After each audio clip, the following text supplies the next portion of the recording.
이번 어닝 시즌에서 가장 주목받았던 기업들은 역시 테크 기업들이죠. 그런데 전기차 기업들도 제가 봤을 때는 좀 어떤 변곡점, 굉장히 중요한 어떤 변화가 있었던 것 같아가지고 한번 이야기해보고 싶어가지고 카메라 켜봤습니다. 이 루시드랑 리비안의 실적이 굉장히 엇갈렸거든요.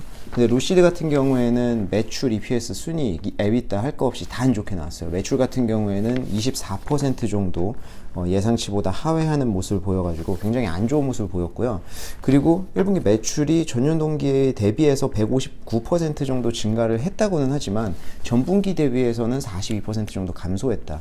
그러니까 이게 이번 분기에 전분기 실적을 보고 이번 분기에는 이 정도 나올 것 같다 예상을 했었는데 그거보다도 훨씬 안 나왔었다는 얘기죠. 그래서 굉장히 좀 안 좋은 모습을 보였었고 이제 그러다 보니까 또 리비안이나 루시드 둘 다 이제 스타트업이잖아요. 그래서 경영진이 현금 보유량에 대해서 굉장히 강조를 많이 하거든요. 그래서 루시드도 이번에 현금 보유량이 41억 달러 정도 있다고 했어요. 이게 순수 현금은 아니고 현금이 36억 달러 정도 되나 했고 나머지는 이제 그 빌릴 수 있는 크레딧 패시빌리티였는데 41억 정도의 유동성을 보유를 하고 있다고 했는데 이게 내년 2분기까지 추가적으로 자금 조달을 하지 않아도 생존할 수 있는 양이라고 했거든요. 그런데도 불구하고 주가는 곤두박질 쳤습니다. 이게 왜냐면 그러니까 22년도 말 대비해서는 또 줄어들었었거든요. 그러니까 현금이 지금 충분히 있다라고 해도 실적이 이렇게 안 나오는 상황에서 너네가 과연 생존할 수 있어? 이게 가장 이제 주된 포인트였던 것 같고 1분기 차량 생산 및 인도를 보면 생산 같은 경우에는 2314대를 했는데 인도를 1406대를 했어요. 그러니까 900대 정도는 재고가 남아있다라는 얘기죠. 그래서 판매도 좀 좋지 않구나 이런 거를 좀 볼 수가 있었고 올해 뭐 그래비티 SUV라고 신규 모델을 공개를 한다고 했는데 내년이나 돼야 판매 개시를 하다 보니까 약간은 먼 얘기로 와닿았던 것 같습니다.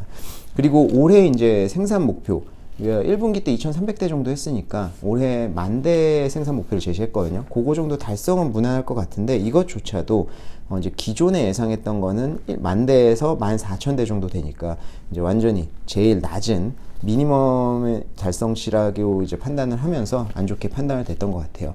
근데 요번에 이제 수익성이 안 좋았던 것들, 이런 주된 이유가 이제 인플레이션 방지법의 혜택을 받는 차가 아니에요. 루시드 같은 경우에는 고가차죠.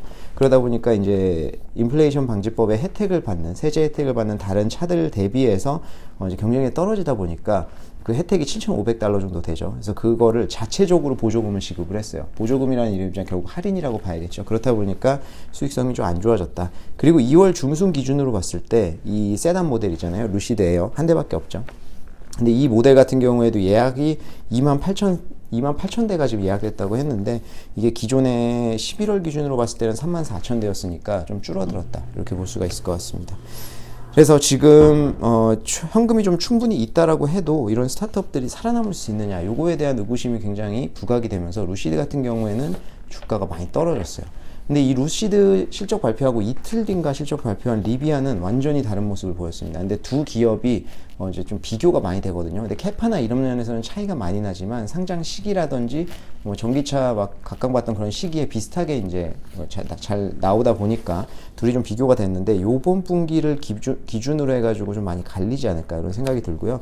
리비안 같은 경우에는 매출, EPS, 순이익, 뭐 에비타 다 잘 나왔어요. 뭐 20% 이상씩도 주가하고 예상치보다 다 잘 나오고 이렇게 했는데 1분기 매출 같은 경우 보면은 6.61억 정도 나와가지고 전년 동기가 9,500만 달러였거든요. 엄청난 폭으로 증가를 했다. 그리고 1분기 뭐 설비 투자 같은 경우에는 좀 줄였죠. 지금은 다 비용 감소하고 있고 감원까지도 하고 있는 그런 상황이다 보니까. 그리고 현금 같은 경우에는 루시드가 41억 달러였는데 리비안 같은 경우에는 118억 정도를 보유를 하고 있습니다. 요것도 사실 2022년 12월 말 이 121억 달러니까 좀 줄기는 했는데 그래도 충분한 현금을 보유를 하고 있다. 그리고 이제 결정적으로 차이가 났던 부분은 수익성인데 이제 차량 생산 및 인도를 보면 생산은 9,395대 했거든요.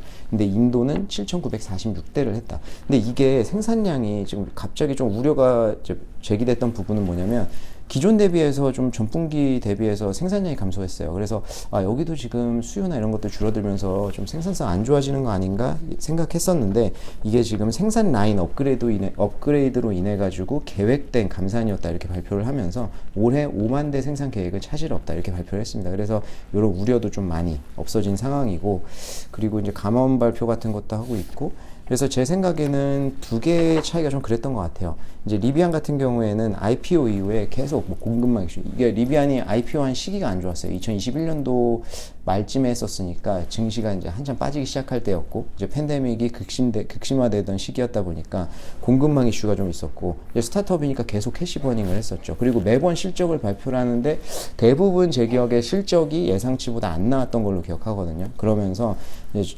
투자자들이 좀 많이 실망을 했었죠. 근데 이번 분기에 많은 것들이 좀 해소된 것 같다, 이렇게 볼 수가 있을 것 같고, 원자재 가격도 사실 이제 전기자동차 관련된 원자재 가격이 꾸준히 오르다가 지금은 좀 하락세에 있는 면도 있고, 이제 기술이나 이런 것들이, 이제 기술이라는 것이 결국에는 이제 생산 라인이나 이런 것들이 많이 업그레이드가 되면서 이제 가성비가 좀 좋아진 것 같습니다. 그리고 공급망 이슈도 해소되는 그런 분위기다 보니까 리비아는 캐파가 갖춰진 상황에서 이런 호재로 인해서 실적이 잘 나오는 걸로 보이고 있고요.